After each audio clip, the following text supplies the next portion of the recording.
انبیاء کی جائیداد جو ہے وہ بطور وراثت اولاد کے اندر تقسیم نہیں ہوتی. ان کے گھر والوں کو خرچہ ملتا ہے جو ضرورت کے مطابق ہے، خرچے کے بعد جو باقی بچے گا وہ اللہ کے راستے کے اندر وقف ہوگا. کہ مرزا قادیانی خود بھی تسلیم کر رہا ہے تقسیم کہ وراثت، اس کی جائیداد جو ہے وہ اس کے مرنے کے بعد اس کی اولاد میں تقسیم ہوگی. تو جب ہم یہ اتنی واضح بات، ایک طرف نبی علیہ الصلوۃ والسلام کی حدیث اور سیدنا صدیق اکبر رضی اللہ تعالیٰ عنہ کا عمل، اور ایک طرف ان کے اتنے واضح دلائل رکھتے ہیں جو دونوں مخالف ہیں، تو پھر اس کا وہ کیا جواب دیتے ہیں؟ نتیجہ یہ نکلتا ہے کہ مرزا قادیانی جھوٹا ہے. السلام علیکم ورحمۃ اللہ وبرکاتہ. الحمد للہ وحدہ والصلاة والسلام علی من لا نبی بعدہ وعلی آلہ واصحابہ الذین اوفوا عہدہ، اما بعد. ناظرین، مرزائیت نئے زاویے سے اس پروگرام میں ایک بار پھر ہم آپ کو خوش آمدید کہتے ہیں. ہمارے ساتھ حسب روایت موجود ہیں اسلامک اسکالر فضیلت الشیخ خاور رشید بٹ صاحب. ہم آپ کو بھی خوش آمدید کہتے ہیں. جیسا کہ معیار نبوت کے حوالے سے ہماری تفصیلی بات ہو رہی تھی، اور 9 معیار نبوت جو ہم نے شیخ محترم سے تفصیل کے ساتھ سمجھے، آج 10واں معیار نبوت ہے. شیخ صاحب سے ہم سوال کرتے ہیں کہ اس کے بارے میں قرآن مجید کی روشنی میں، احادیث کی روشنی میں وضاحت کریں، اور پھر اس کے بعد ہمیں بتائیں کہ کیا مرزا غلام محمد قادیانی اس 10ویں معیار نبوت کا حقدار ہے کہ نہیں. بسم اللہ والصلاۃ والسلام علی رسول اللہ، اما بعد. شکریہ جی، آپ نے ایک دفعہ پھر مجھے موقع دیا. جیسا کہ ناظرین جانتے ہیں کہ معیار نبوت کے حوالے سے تفصیلی گفتگو ہم کر رہے تھے. جی بالکل. مرزا غلام محمد قادیانی جس نے دعوی نبوت کیا ہوا ہے اور اپنے آپ کو انبیاء کی فہرست کا ایک فرد قرار دیتا ہے، اور اس کا یہ کہنا بھی ہے کہ مجھے معیار نبوت کے اوپر پرکھو، اگر تم نے میری سچائی یا میرا کذب جانچنا ہے تو مجھے معیار نبوت کے اوپر پرکھو.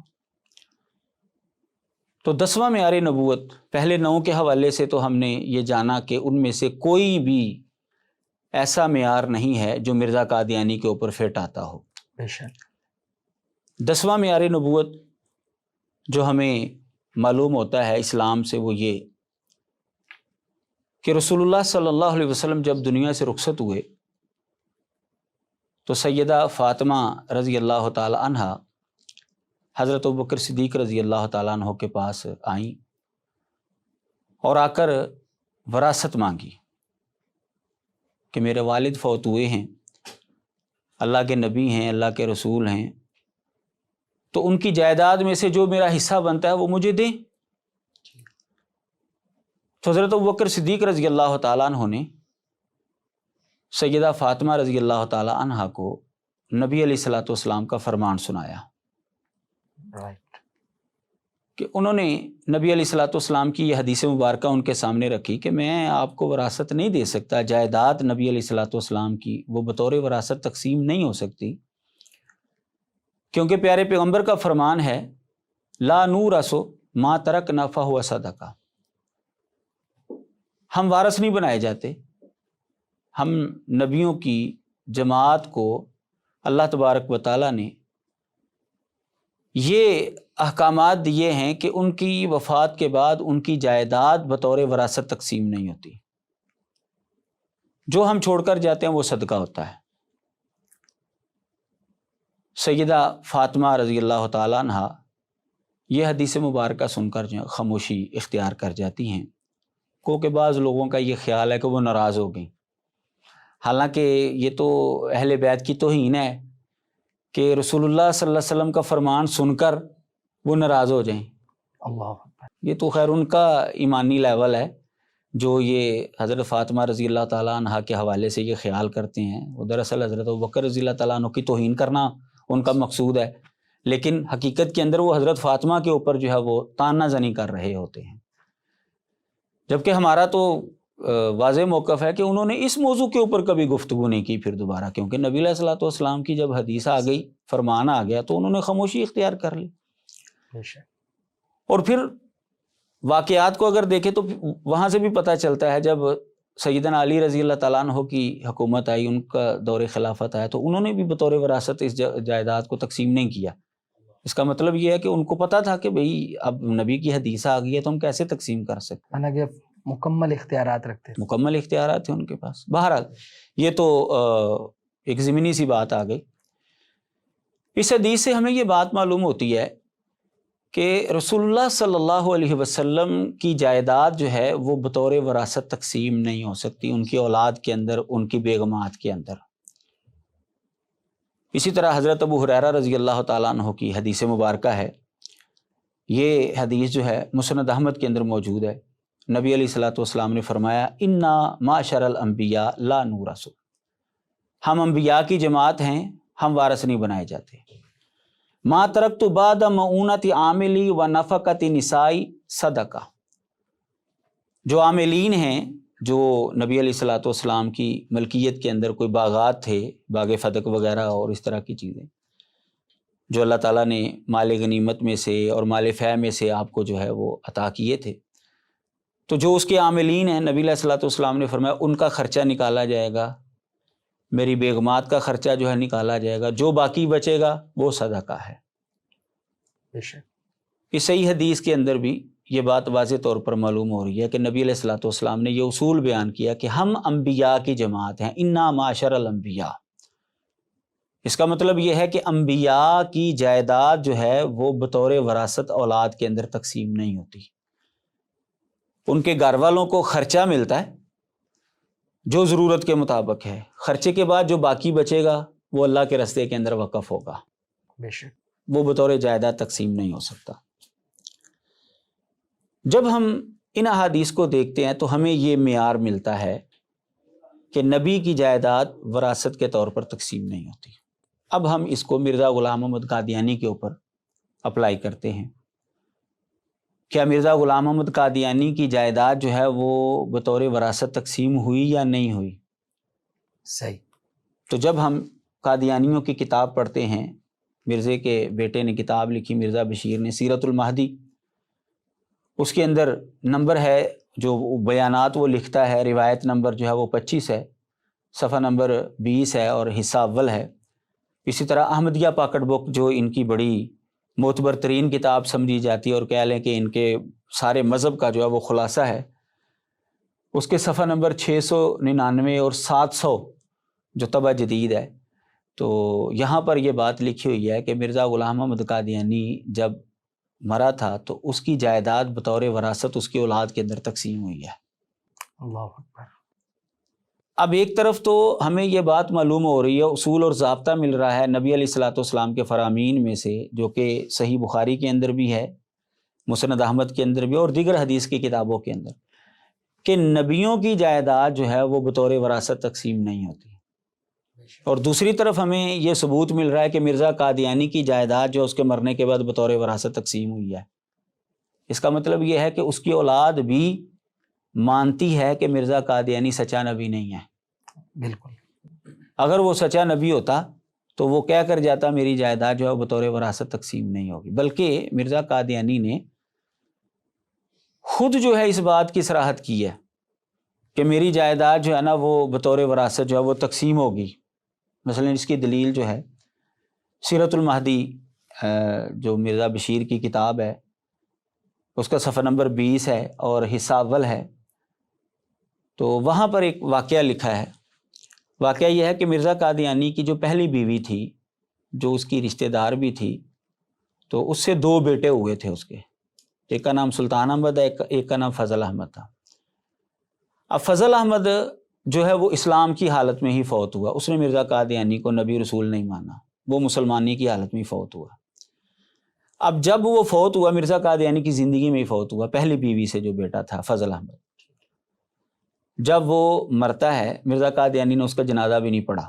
ظاہر ہے وہ مسلمان تھا، مرزا قادیانی تو مسلمانوں کا جنازہ پڑھنے کا قائل نہیں تھا، لیکن اس نے ایک بات کی، جو اس کی دوسری بیوی تھی نصرت جہاں بیگم، اس کے پاس آیا اور اس کو کہتا ہے، جملے پر غور کیجئے گا، کہتا ہے تمہاری اولاد کے ساتھ جائیداد کا حصہ بٹانے والا ایک فضل احمد ہی تھا، سو وہ بیچارہ بھی گزر گیا۔ اب ظاہر ہے نصرت جہاں بیگم کی جو آل اولاد وہ یہی جو دور حاضر کے اندر مرزا قادیانی کی گدی کے اوپر بیٹھی ہوئی ہے، مرزا مسرور اور اس کے جو عزیز و اقارب وہ سارے نصرت جہاں بیگم سے جو اولاد ہوئی ہے اسی کی یہ نسل ہے آگے۔ تو مرزا قادیانی نے اس کو کہا کہ فضل احمد جو میری پہلی بیوی کا بیٹا تھا وہ اگر زندہ رہتا تو تیرے بیٹوں کے ساتھ جائیداد میں اس کا بھی حصہ بنتا تھا، لیکن اب وہ گزر گیا ہے، اب جتنی بھی جائیداد ہوگی وہ ظاہر ہے تیری اولاد کے اندر ہی تقسیم ہوگی۔ وہ اپنی دوسری بیوی کو یہ حوصلہ دے رہا ہے۔ اس کا مطلب یہ ہے کہ مرزا قادیانی خود بھی تسلیم کر رہا ہے تقسیم کہ وراثت، اس کی جائیداد جو ہے وہ اس کے مرنے کے بعد اس کی اولاد میں تقسیم ہوگی۔ تو لامحالہ یہ نتیجہ نکلتا ہے کہ مرزا قادیانی سچا نبی نہیں ہے۔ اگر وہ سچا ہوتا تو اس کی جائیداد بطور وراثت تقسیم نہ ہوتی۔ شیخ صاحب آپ نے بہت ہی اچھے طریقے سے صحیح بخاری سے مسند احمد تک حوالہ جات سے اور پھر اس کے بعد ان کی کتابوں کے حوالوں سے پہلے آپ نے معیار ثابت کیا اور اس کے بعد آپ نے یہ بتایا کہ مرزا غلام محمد قادیانی تو زندگی میں ہی تقسیم وراثت کا قائل تھا۔ تو جب ہم یہ اتنی واضح بات ایک طرف نبی علیہ الصلوۃ والسلام کی حدیث اور سیدنا صدیق اکبر رضی اللہ تعالیٰ عنہ کا عمل اور ایک طرف ان کے اتنے واضح دلائل رکھتے ہیں جو دونوں مخالف ہیں، تو پھر اس کا وہ کیا جواب دیتے ہیں؟ جیسا کہ میں نے پہلے بھی کئی دفعہ یہ بات کی ہے کہ قادیانی لوگ جو ہیں انہوں نے ہر بات کی کوئی نہ کوئی طویل، کوئی نہ کوئی انہوں نے اس میں مین میخ جو ہے وہ نکالا ہوا ہے۔ ٹھیک ہے، وہ جیسے کہتے ہیں نا ڈوبتے کو تنکے کا سہارا، بالکل اسی طرح جو ہے وہ کرتے ہیں۔ کوئی تھوڑا سا بھی کوئی ان کو لفظ مل جائے نا تو وہ فوراً جو ہے نا اسی کے اوپر جو ہے وہ زور دینا شروع ہو جاتے ہیں۔ اب ایک حدیث مبارکہ کے اندر یہ الفاظ آتے ہیں کہ نبی علیہ الصلوۃ والسلام نے جب یہ جملہ ارشاد فرمایا تھا لا نور ما ترکنا صدقہ یرید رسول اللہ صلی اللہ علیہ وسلم یرید رسول اللہ صلی اللہ علیہ وسلم نفسہ، صحیح، کہ صحابی بیان کرتے ہیں کہ نبی علیہ الصلوۃ والسلام کا مقصد اس حدیث سے اپنا آپ بیان کرنا تھا۔ اب جب یہ الفاظ انہوں نے دیکھے تو یہ طویل شروع کر دی کہ جی یہ سب نبیوں کی بات نہیں ہے، یہ دراصل نبی علیہ الصلوۃ والسلام صرف اپنی ذات کے حوالے سے بات بیان کر رہے ہیں کہ میری جائیداد بطور وراثت تقسیم نہیں ہوگی۔ آپ کے فرمان کا یہ مقصد نہیں ہے کہ جو بھی نبی ہے اس کی جائیداد بطور وراثت تقسیم نہیں ہوگی، بلکہ آپ کا مقصد یہ تھا کہ میری وراثت تقسیم، یعنی یہ نبی علیہ السلام کے ساتھ خاص ہے یہ مسئلہ۔ صحیح، یہ انہوں نے جو ہے وہ تعویل شروع کی۔ لیکن جب ہم اس کی حقیقت میں جاتے ہیں تو ہمیں پتہ چلتا ہے کہ ان کی یہ تعویل بالکل فضول اور غلط ہے۔ وہ کیسے؟ حدیث مبارکہ کے اندر ہم دیکھتے ہیں کہ جمع کے سیغے ہیں لا نورثو انا معاشر الانبیاء، مسند احمد کے، جی بالکل، ہم انبیاء کی جماعت ہیں، ہم وارث نہیں بنائے جاتے۔ ما ترکنا، اب یہ دیکھیں نبی علیہ الصلوۃ والسلام جمع کے سیغے استعمال کر رہے ہیں۔ تو اگر نبی علیہ الصلوۃ والسلام کا مقصد یہ ہوتا صرف اپنی ذات کے حوالے سے یہ مسئلہ بیان کرنا ہوتا تو جمع کے سیغے آپ کیوں بولتے؟ اب جمع کے سیغے بول کر اور یرید رسول اللہ صلی اللہ علیہ وسلم نفسہ، ان دونوں لفظوں کو جب ہم ملائیں گے تو یہ نتیجہ نکلتا ہے کہ نبی علیہ الصلوۃ والسلام نے انبیاء کا تذکرہ کر کے یہ واضح کیا کہ چونکہ میں بھی اسی سلسلے کی ایک کڑی ہوں، بے شک، میں بھی اللہ کا نبی اور رسول ہوں، لہٰذا میرا بھی یہی حکم ہے۔ جب ہم ان دونوں الفاظوں کو ملائیں گے، دونوں جملوں کو ملائیں گے تو ہمیں یہ نتیجہ ملتا ہے کہ نبی علیہ الصلوۃ والسلام دیگر انبیاء سے ہٹ کر اپنا مسئلہ نہیں بیان کر رہے، بلکہ دیگر انبیاء کے سلسلے کی کڑی ہونے کی وجہ سے نبی علیہ الصلوۃ والسلام خود کو اس کے اندر شامل کرنا چاہتے ہیں۔ یہ اصل میں مقصد ہے۔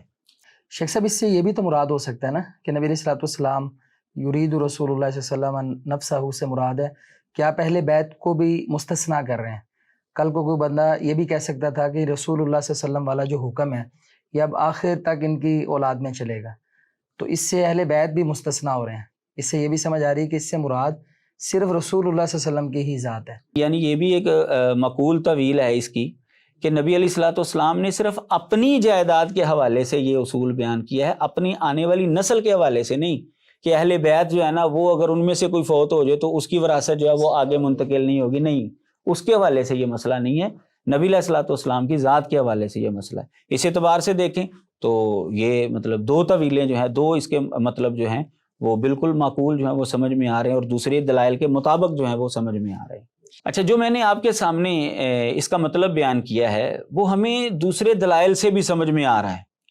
مثال کے طور پر، یعنی میں تائیدی طور پر آپ کے سامنے ایک دلیل رکھتا ہوں کہ نبی علیہ الصلوۃ والسلام نے جب کبھی دیگر انبیاء کے ساتھ اپنا تذکرہ کیا ہے تو اسی طرح کے الفاظ استعمال کیے ہیں۔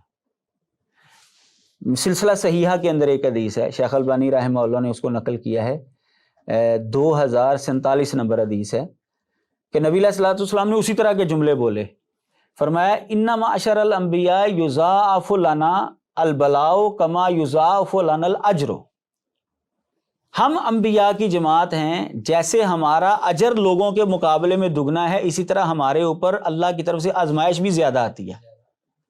جیسے اجر ہمیں زیادہ ملتا ہے اسی طرح ہماری آزمائش بھی عام لوگوں کے مقابلے میں زیادہ ہوتی ہے۔ اور لفظ جو ہے یہاں پہ بھی معاشر اسی طرح کے الفاظ ہیں۔ اس کا مطلب یہ ہے کہ نبی علیہ الصلوۃ والسلام جب اس طرح کے جملے بولتے تھے معاشر الانبیاء، اس کا مطلب یہ ہوتا تھا سلسلہ نبوت کی جو کڑیاں ہیں سارے کے سارے نبی مراد ہوتے تھے۔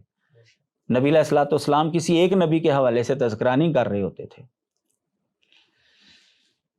مزید ہم اگر اس کو سمجھیں تو یعنی ایک منٹ کے لیے اگر ہم مرزائیوں کی یہ تعویل جو ہے وہ ایک منٹ کے لیے مان لیں بالفرض، تو پھر بھی نتیجہ یہ نکلتا ہے کہ مرزا قادیانی جھوٹا ہے۔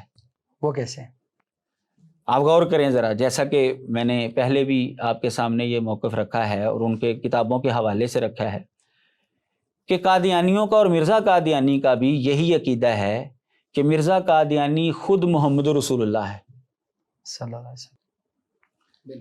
کہتے ہیں مرزا قادیانی اور محمد رسول اللہ کے اندر کوئی فرق نہیں، جیسا کہ اس کی کتاب جو ہے خطبہ الہامیہ کے حوالے جو ہیں وہ میں نے آپ کے سامنے رکھے تھے، سارا وجودی وجودہ ہو، میرا وجود اور محمد صلی اللہ علیہ وسلم کا وجود ایک ہی ہو گیا ہے، من فرق بینی و بین المصطفیٰ فما عرفنی وما رآ، یہ خطبہ الہامیہ اس کی روحانی خزائن کی جلد نمبر 16 صفحہ نمبر جو ہے 258 اور 259 پر جو ہے نا یہ باتیں موجود ہیں۔ اسی طرح جو اس کا بیٹا بشیر احمد، اس نے جو ہے کلمۃ الفصل کے اندر صفحہ نمبر 158 پر لکھا ہے، پس مسیح موعود یعنی مرزا قادیانی خود محمد رسول اللہ ہے جو اشاعت اسلام کے لیے دوبارہ دنیا میں تشریف لائے۔ یعنی قادیانیوں کے نزدیک مرزا قادیانی اور محمد صلی اللہ علیہ وسلم دونوں ایک ہی شخص ہیں، اور اس کے دو روپ ہیں، بلکہ یہ لیٹسٹ ورژن ہے۔ اچھا، جب یہ ان کا عقیدہ ہے تو اس حدیث کے اندر یہ ہے کہ نبی علیہ الصلوۃ والسلام اپنا نفس مراد لے رہے تھے، تو اب فرق کیوں کر رہے ہیں پھر؟ بالکل صحیح بات ہے۔ اب اگر یہ فرق کریں گے تو اس کا مطلب ہے کہ مرزا قادیانی کا یہ دعویٰ جھوٹا ہے۔ اگر فرق نہیں کریں گے تو جائیداد اس کی تقسیم ہوئی، اس اعتبار سے جھوٹا ہے۔ جو بھی وہ بات کریں گے نا مرزا قادیانی جو ہے وہ جھوٹا ہی ثابت ہوتا ہے۔ بے شک، فرق کریں گے پھر بھی جھوٹا، نہ فرق کریں گے پھر بھی جھوٹا۔ اس کا مطلب یہ ہے کہ قادیانیوں کی یہ تعویل بالکل غلط ہے، یہ ان کو قطعاً جو ہے وہ مفید نہیں ہے۔ شیخ صاحب یہ جو انہوں نے تعویل کی ہے تو آپ نے بڑا زبردست مدلل اس کا رد کیا ہے، تو اس کے علاوہ بھی جب آپ ان کو مسکت جواب دیتے ہیں تو اس کے بعد بھی وہ کوئی تعویل پیش کرتے ہیں؟ جی بالکل، وہ کوشش کرتے ہیں کہ کسی نہ کسی طریقے سے جو ہے نا وہ اپنا مطلب جو ہے وہ نکال لیں، وہ حقیقت کی طرف جو ہے وہ جانا جو ہے وہ پسند ہی نہیں کرتے۔ دوسری تعویل جو ہے ان کی طرف سے جو ہوتی ہے، کہتے ہیں جی یہ قرآن سے پتہ چلتا ہے کہ نبیوں کی وراثت جو ہے وہ اولاد کے اندر تقسیم ہوئی ہے، وہ قرآن مجید کی آیت پیش کر دیتے ہیں۔ وہ عام بندہ بیچارہ جس کو مطالعہ نہیں ہوتا وہ پریشان ہو جاتا ہے، وہ کہتے ہیں دیکھیں جی قرآن مجید میں سورہ نمل میں اللہ تعالیٰ فرماتے ہیں وَوَارِثَ سُلَیمَانُ دَاوُودَ، سلیمان جو ہے وہ داؤد کا وارث بنا، سلیمان بیٹے تھے، داؤد علیہ السلام والد تھے، تو بیٹا جو ہے وہ والد کا وارث بن رہا ہے، قرآن میں لکھا ہوا ہے۔ اب یہ وہی دلائل ہیں جو دوسرا گروہ جو ہے وہ حضرت فاطمہ رضی اللہ تعالیٰ عنہ کے حوالے سے جو ہے وہ پیش کرتے ہیں، جی وہ کہ جی ان کا حق بنتا تھا، نبی کی وراثت کیوں نہیں تقسیم ہوتی؟ بالکل ہوتی ہے تقسیم، وہ بھی اسی طرح کے دلائل دیتے ہیں۔ دوسری دلیل جو ہے وہ اس حوالے سے دیتے ہیں حضرت زکریا علیہ الصلوۃ والسلام کی، کہ جب انہوں نے اللہ تعالیٰ سے جو ہے وہ دعا کی حضرت یحییٰ علیہ السلام کے حوالے سے اللہ سے بیٹا مانگا تو اولاد مانگی تو کیا کہا، فَهَبْ لِي مِن لَّدُنْكَ وَلِيًّا يَرِثُنِي وَيَرِثُ مِنْ آلِ یعقوب، مجھے یا اللہ اپنی طرف سے ولی دے جو میرا بھی وارث بنے اور آل یعقوب کا بھی وارث بنے۔ دیکھیں جی، نبی کی وراثت جو ہے وہ اولاد کے اندر جا رہی ہے، آپ کیسے کہتے ہیں جی اولاد کے اندر نہیں جا سکتی؟ یہ ان کی جو ہے نا دوسری تعویل ہوتی ہے۔ تو اس کا پھر کیا جواب ہے؟ بالکل، جب ہم قرآن مجید کو دیکھتے ہیں اور نبی علیہ الصلوۃ والسلام کے ان فرامین کو دیکھتے ہیں تو ہمیں پتہ چلتا ہے کہ نبی کی وراثت جو اولاد کے اندر آئی ہے وہ جائیداد نہیں ہے، صحیح، وہ علم اور نبوت ہے۔ حضرت داؤد علیہ الصلوۃ والسلام کا بیٹا صرف حضرت سلیمان ہی نہیں تھے، اور بھی بیٹے تھے ان کے، لیکن قرآن مجید نے حضرت سلیمان کے وارث بننے کا تذکرہ کیا ہے۔ اس کا مطلب یہ ہے کہ یہ کوئی خاص وراثت تھی جو دوسرے بیٹوں کو نہیں ملی، جو دوسری اولاد کے حصے میں نہیں آئی، اور وہ نبوت، وہ تو ہمارا ہی مان ہے کہ حضرت داؤد علیہ السلام کے بعد حضرت سلیمان علیہ السلام جو ہے وہ نبی بنے ہیں۔ یہ ان کی وراثت ہے۔ نبیوں کی جو وراثت ہوتی ہے وہ علم اور نبوت ہے۔ پہلے چونکہ نبوت کا سلسلہ جاری تھا، اس لیے باپ کے بعد بیٹا بھی جو ہے وہ اللہ تعالیٰ نبی بنا دیتا تھا۔ تو اس کے اندر جو ہے وہ نبوت کی بات ہے، علم کی بات ہے، جائیداد کی بات نہیں ہے، کیونکہ جائیداد کے اندر تو سلیمان علیہ السلام کے دوسرے بھائی بھی شریک تھے، ان کا تذکرہ کوئی نہیں ہے۔ کہنا تو یہ چاہیے تھا کہ داؤد کی اولاد جو ہے وہ داؤد کی وارث بنی، حضرت سلیمان کا الگ طور پر تذکرہ کیوں کیا ہے؟ اس کا مطلب یہ ہے کہ یہ جائیداد کا مسئلہ نہیں ہے، یہ اصل میں علم کی بات ہے۔ اور اللہ تعالیٰ نے اس کے بعد بیان بھی کیا کہ ہم نے اسے پرندوں کی زبان دی، بالکل، جب بلکہ جو باپ سے زیادہ اللہ نے چیزیں دی، پھر اللہ نے باقاعدہ جب آپ آیت پوری پڑھیں گے تو ہمیں یہ استدلال بالکل واضح طور پر سمجھ میں آتا ہے کہ یہ کوئی ایسی وراثت ہے جو بہت بڑی ایک نیکی کے طور پر، احسان کے طور پر وہ یاد کر رہے ہیں۔ جائیداد تو سارے خاندانوں کے اندر تقسیم ہوتی ہے، بے شک۔ یہ کون سا بڑا احسان ہے کہ جو خاص طور پر جو ہے وہ حضرت سلیمان علیہ السلام یاد کر رہے ہیں؟ آپ اسی آیت کو پورا پڑھیں گے تو لکھا ہے وَوَارِثَ سُلَيْمَانُ دَاوُودَ وَقَالَ يَا أَيُّهَا النَّاسُ عُلِّمْنَا مَنطِقَ الطَّيْرِ وَأُوتِينَا مِن كُلِّ شَيْءٍ إِنَّ هَذَا لَهُوَ الْفَضْلُ الْمُبِينُ۔ اللہ، حضرت سلیمان علیہ الصلوۃ والسلام جب وارث بنے اپنے والد کے تو لوگوں کو مخاطب کر کے کہہ رہے ہیں کہ ہمیں پرندوں کی بولی جو ہے وہ سکھائی گئی ہے، مجھے ہر چیز سے اللہ تعالیٰ نے عطا کیا ہے، اور یہ بہت واضح فضل ہے۔ اس کا مطلب یہ ہے کہ ان کو جو وراثت ملی ہے وہ کوئی عام وراثت نہیں جو ہر گھر کے اندر تقسیم ہوتی ہے، یہ کوئی خاص وراثت تھی جس کو وہ فضل عظیم قرار دے رہے ہیں، فضل مبین قرار دے رہے ہیں۔ پھر وہ حضرت سلیمان علیہ الصلوۃ والسلام کا جو پریکٹیکل تھا، یعنی یہ جو شکر کیا انہوں نے، اللہ تعالیٰ نے پھر آگے چونٹی کا واقعہ ذکر کیا، پھر اس کے بعد انہوں نے جو دعا کی ربی اوزعنی ان اشکر نعمتک التی انعمت علی وعلی والدی، تو یہ جو شکر ادا ہو رہا ہے یہی علم اور جو نبوت کی دولت عطا کی گئی اس پر شکر ادا ہو رہا ہے۔ اسی طرح جو ہے بالکل ایسے ہی یہ چیز ثابت شیخ صاحب، ہوتی نبی ہے۔ صلی اللہ علیہ وسلم کی کوئی حدیث مبارکہ بھی ہے اس حوالے سے؟ بالکل ہے، کون اللہ کے نبی کے وارث ہیں اور اس میں وضاحت ہے؟ بالکل ہے، وہ ذرا بتائیے۔ مطلب یہ میرے یعنی جو میں نے آپ کو اس کی تفسیر بیان کی ہے، یہ ایک تو قرآن مجید سے استدلال ہو رہا ہے، دوسرا اس حدیث مبارکہ کے اندر اس چیز کی وضاحت موجود ہے۔ وہ حدیث مبارکہ جو ہے وہ سنن نبی داود کے اندر موجود ہے، حدیث کا نمبر ہے 3641۔ شیخ البانی رحمہ اللہ نے اس حدیث کو صحیح قرار دیا، حدیث بھی صحیح ہے، کہ نبی علیہ الصلوۃ والسلام نے فرمایا ہے ان العلماء ورثۃ الانبیاء، علماء جو ہیں وہ انبیاء کے وارث ہیں۔ وَإِنَّ الْأَنْبِيَاءَ لَمْ يُورِثُوا دِينَارًا وَلَا دِرْهَمًا، لم یورثوا پڑھ لیں یا لم یورثوا پڑھ، دونوں کا معنی ہے کہ انبیاء نے درم و دینار کا وارث نہیں بنایا کسی کو۔ اللہ، ورثوا العلم، انہوں نے علم کا وارث بنایا ہے، انبیاء نے علم کا وارث بنایا۔ فمن اخذہ اخذ بحظ وافر، جس نے وہ علم حاصل کر لیا اس نے بہت بڑا حصہ جو ہے وہ حاصل کر لیا۔ دیکھیں نبی علیہ الصلوۃ والسلام واضح طور پر فرما رہے ہیں کہ انبیاء جائیداد چھوڑ کر نہیں جاتے، درم و دینار چھوڑ کر نہیں جاتے، اس کی وراثت نہیں ہوتی ان کی وراثت ہوتی ہے علم کی۔ اللہ، اب نبی علیہ الصلوۃ والسلام کے اس فرمان سے قرآن مجید کی ان آیات کی تفسیر ہو رہی ہے۔ بے شک۔ تو قرآن سے بھی یہ بات سمجھ میں آ رہی ہے اور حدیث مبارکہ سے بھی یہ بات جو ہے واضح طور پر معلوم ہو رہی ہے کہ حضرت سلیمان علمی اعتبار سے حضرت داؤد کے وارث بنے ہیں۔ اور اسی طرح حضرت یعقوب جو ہیں اور آگے ان کی اولاد یوسف علیہ السلام وہ بھی علم و نبوت میں وارث بنے ہیں۔ بالکل۔ باقی رہ گئی حضرت زکریہ علیہ السلام والی جو دعا ہے، اب آپ ان الفاظ کے اوپر غور کریں، اس سے بھی یہی بات ثابت ہوتی ہے، علم اور نبوت کی بات ہے، جائیداد کی نہیں، کیونکہ وہاں پر لفظ ہیں یارثنی و یارث من آل یعقوب، میرا بھی وہ وارث بنے اور آل یعقوب کا بھی۔ آل یعقوب کے اندر پوری بنی اسرائیلی نسل آ رہی ہے۔ نبوت کا سلسلہ موسیٰ علیہ السلام تک۔ حضرت یعقوب علیہ السلام کے 12 بیٹے تھے، وہ 12 بیٹوں سے آگے 12 قبیلے بنے، یعنی وہ تو ہزاروں کی تعداد کے اندر لوگ موجود تھے۔ تو اگر یہ جائیداد کی بات ہوتی، حضرت زکریا کی جائیداد تو چلو حضرت یحییٰ کو مل گئی، تو وہ جو ہزاروں لوگ ہیں وہ ان کے کیا لگتے تھے کہ ان کی جائیداد بھی ان کو ملے گی؟ وہ آل یعقوب ساری کے سارے۔ اس کا مطلب یہ ہے کہ حضرت زکریا علیہ السلام بھی جو دعا کر رہے ہیں وہ اپنے بیٹے کے علمی اعتبار سے اور نبی ہونے کے اعتبار سے اللہ سے دعا، کیونکہ نبی جو ہے وہ ساری آل کا جو ہے وہ وارث ہے، کیونکہ ایک سلسلہ نبوت ان کے اندر جو ہے وہ چل رہا ہے بنی اسرائیل کے اندر۔ تو یہ الفاظ بھی ہمیں بتاتے ہیں کہ حضرت زکریا علیہ السلام نے جو فرمایا ہے کہ وہ میرا وارث بنے اور آل یعقوب کا مطلب یہ ہے کہ وہ علمی اعتبار سے ہمارا وارث بنے، جائیداد کے اعتبار سے وارث کی بات نہیں ہو رہی۔ اور آگے اللہ تعالیٰ نے جب بشارت سنائی تو اللہ تعالیٰ نے کہا کہ وہ سید ہوگا اور نبی بنے گا، ساتھ ہی پیدا ہونے سے پہلے ہی اللہ نے بتا دیا کہ وہ نبوت میں آپ کا وارث بنے گا۔ اور پھر یہ جو حدیث مبارکہ ابھی میں نے آپ کے سامنے رکھی، اس میں تو واضح طور پر لکھا ہے کہ وہ درم و دینار چھوڑ کر نہیں جاتے، ورث العلم، علم کا وارث بناتے ہیں، وہ علم چھوڑ کر جو ہے نبی جاتے ہیں۔ تو اس حدیث نے بھی ان آیات کی جو ہے وہ دونوں واقعات کی جو ہے وہ تفسیر کر دی۔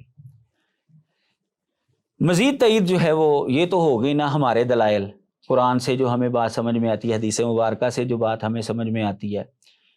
میں آپ کے سامنے جو ہے اب مرزا قادیانی کے بڑے بیٹے مرزا بشیر الدین، جو کہ ان کا دوسرا خلیفہ بھی تھا قادیانیوں کا، جی، اس کی کتاب سے میں آپ کے سامنے جو حوالہ پڑھتا ہوں، تو جس سے بات سمجھ میں آتی ہے کہ قادیانی بذات خود اسی بات کو تسلیم کر رہے ہیں جو میں نے آپ کے سامنے رکھی ہے، تفسیر بیان کی، کہ نبی جو ہے وہ علم کا جو ہے وہ وارث بنا کر جاتا ہے، جائیداد کی بات نہیں ہو رہی۔ مثلا اس کی کتاب ہے، اس نے قرآن مجید کی تفسیر جو ہے وہ لکھوائی، لیکن مشہور یہ ہے کہ وہ لکھی اس نے، چلیں یہ ان کا اپنا مسئلہ ہے۔ عبدالحق مولوی پاوا کے نام سے جو ہے نا وہ مشہور تھا قادیانیوں کے اندر، اس نے جو ہے کہتے ہیں تفسیر کبیر جو ہے وہ لکھی ہے، اور لیکن بشیر الدین کے نام پر جو ہے وہ شائع ہوئی۔ بہرحال یہ ان کا اپنا ذاتی مسئلہ ہے، کیا کرتے ہیں وہ کیا نہیں کرتے، لیکن اس کی جو تفسیر ہے جی، اس کے اندر جو ہے ہم جب دیکھتے ہیں حضرت زکریہ علیہ السلام کی جو دعا کی بات ہم کر رہے ہیں، اس کے تحت جو ہے وہ لکھتا ہے، اس دعا میں حضرت زکریہ نے اپنی ضرورت حقہ کا اظہار کیا ہے۔ وہ کوئی دولت مند نہیں تھے کہ انہیں اپنے بعد اپنی دولت کا فکر ہوتا۔ جملے پر غور کیجئے، مرزا بشیر الدین لکھ رہا ہے، کہتا ہے کہ حضرت زکریہ علیہ السلام کوئی دولت مند نہیں تھے کہ ان کو اپنے بعد دولت کا فکر ہوتا کہ میری دولت جو ہے وہ کدھر جائے گی، وہ دوسرے لوگ لے جائیں گے۔ وہ کوئی دولت مند نہیں تھے کہ ان کو اپنی دولت کا فکر ہوتا۔ وہ خدا تعالیٰ کے ایک نبی تھے، پس ان کا خوف دولت کے جانے کا نہیں تھا بلکہ تعلیم کے مفقود ہونے کا تھا۔ فَهَبْ لِي مِن لَّدُنْكَ وَلِيًّا، پس اے خدا تو مجھے اپنے پاس سے ایک شخص عطا فرما جو ہمارے خاندان کی اولادوں کا حافظ ہو اور ان کو دین پر قائم کرے۔ یارثنی و یارث من آل یعقوب، جو میرا بھی وارث ہو اور آل یعقوب کا بھی وارث ہو، یعنی جو میرے اندر قوم کی خدمت اور دین کی اشاعت کے لیے نیک جذبات پائے جاتے ہیں وہ بھی اس میں پائے جائیں، اور اسی طرح بنی اسرائیل میں جو نیکیوں کا ورثہ چلا آتا ہے، اور موسیٰ اور ہارون اور داؤد اور سلیمان اور دوسرے انبیاء سے انہوں نے جو جو خوبیاں حاصل کی ہیں وہ سب کی سب اس میں پائی جائیں۔ یعنی مرزا بشیر الدین جو ہے وہ تفسیر کبیر جلد نمبر 5 ہے، صفحہ نمبر 125 اور 126 پر جو ہے نا یہ بات موجود ہے کہ وہ بھی تسلیم کر رہا ہے کہ حضرت زکریا علیہ السلام نے کوئی دولت کی وجہ سے اپنے وارث کی دعا نہیں کی تھی، بلکہ تعلیم کی وجہ سے کی تھی کہ میرے بعد جو ہے وہ تعلیم چلتی رہے نبیوں کی۔ تو یہ جو وراثت ہے وہ تعلیم کی وراثت جو ہے، علم کی وراثت جو ہے وہ نبیوں کے اندر چلتی ہے، جائیداد کی وراثت نہیں چلتی۔ حضرت سلیمان علیہ السلام کے حوالے سے جو بات ہوئی، ووارث سلیمان و داوودہ، تفسیر کبیر کی جلد نمبر 7 صفحہ نمبر 354 پر جو ہے وہ اس پر تبصرہ کرتے ہوئے کہتا ہے سلیمان داؤد کا وارث ہوا، یعنی ان کے انتقال کے بعد ان کا جانشین ہوا، وہ جائیداد کی بات نہیں کر رہا، ان کا جانشین ہوا، وہ تخت کے اوپر بھی بیٹھا ہے اور نبوت کے درجے کے اوپر جو ہے وہ سرفراز ہوا، نبوت و حکومت، یعنی جائیداد کی بات نہیں ہے، نبوت اور حکومت کے حوالے سے جو ہے وہ بھی تسلیم کر رہا ہے کہ ان کا جانشین ہوا ہے۔ تو مرزئی لوگ بھی بذات خود، ان کے علماء اس بات کو تسلیم کرتے ہیں۔ نچلے طبقہ جو ہے وہ تو میں نے شاید پہلے بھی بات کی ہو، نہیں بھی کی تو چلو میں کر دیتا ہوں وہ بات، کہ یہ لوگ ایسے ہیں کہ یہ مرزا قادیانی کو سچا ثابت کرنے کے لیے اس کو جھوٹا بھی کہہ دیتے ہیں، بلکہ ایسا کلپ بھی موجود ہے، وہ یوٹیوب پر چلتا ہے، وہ ہمارے کسی دوست نے جو ہے نا وہ عام کیا ہوا ہے کہ وہ مرزا قادیانی کی کتاب کا حوالہ دیا اس قادیانی کو، تو وہ مرزا قادیانی کو ماں بہن کی گالی دے رہا ہے کہ اس کو چھوڑو، تم میرے ساتھ بات کرو، تم ماں بہن کی گالی دے کر کہہ رہا ہے کہ اس کو چھوڑو، تم میرے ساتھ بات کرو، یعنی اس کی کتاب کا حوالہ کیوں مجھے دے رہے ہو تم؟ یہ تو ان کی حرکتیں ہیں۔ بہرحال جو ان کی کتابوں کے اندر لکھا ہوا، ہمارا تو کام ہے کہ ان کے سامنے وہ بات رکھ دے، باقی ماننا نہ ماننا تو ہر بندے کا اپنا جو ہے وہ طرز عمل ہے، زبردستی تو ہم کر نہیں سکتے۔ اللہ تعالیٰ کو انہوں نے جواب دینا ہے، ہم نے اپنا جواب دینا، انہوں نے اپنا جواب دینا ہے۔ ہاں جو باتیں میں نے بیان کی اگر وہ ان کی کتاب میں نہ ہو پھر ہم ذمہ دار ہیں۔ تو خلاصہ یہ ہوا ساری گفتگو کا کہ رسول اللہ صلی اللہ علیہ وسلم نے جو معیار دیا ہے کہ نبی کی جائیداد بطور وراثت تقسیم نہیں ہوتی، مرزا قادیانی کی جائیداد بطور وراثت تقسیم ہوئی ہے، نتیجہ یہ نکلا کہ مرزا قادیانی جو ہے وہ سچا نبی نہیں ہے، اور جو وہ تعویلات کرتے ہیں اس کے جوابات میں نے آپ کے سامنے واضح طور پر رکھ دیے ہیں۔ اب دعا ہی کی جا سکتی ہے کہ اللہ تبارک و تعالیٰ ان لوگوں کو ہدایت دے، سیدھے راستے پر لے کر آئے۔ ناظرین، معیار نبوت کے حوالے سے آج 10ویں معیار نبوت پہ ہماری ڈیٹیل سے بات ہوئی کہ نبی علیہ الصلوۃ والسلام کے فرامین کی روشنی میں انبیاء کی وراثت نہیں ہوتی، بلکہ علم ہوتا ہے، وہ چھوڑ کے جاتے ہیں، علماء ان کے وارث ہیں، اور مرزا غلام محمد قادیانی کے اپنے فرامین موجود ہیں اور اس کے بعد اس کی وراثت تقسیم ہوئی، سو وہ اس معیار نبوت پر بھی پورا نہیں اترتا۔ مزید اس سلسلے کو آگے بڑھائیں گے، آپ ہمارے ساتھ رہیں۔ والسلام علیکم ورحمۃ اللہ وبرکاتہ۔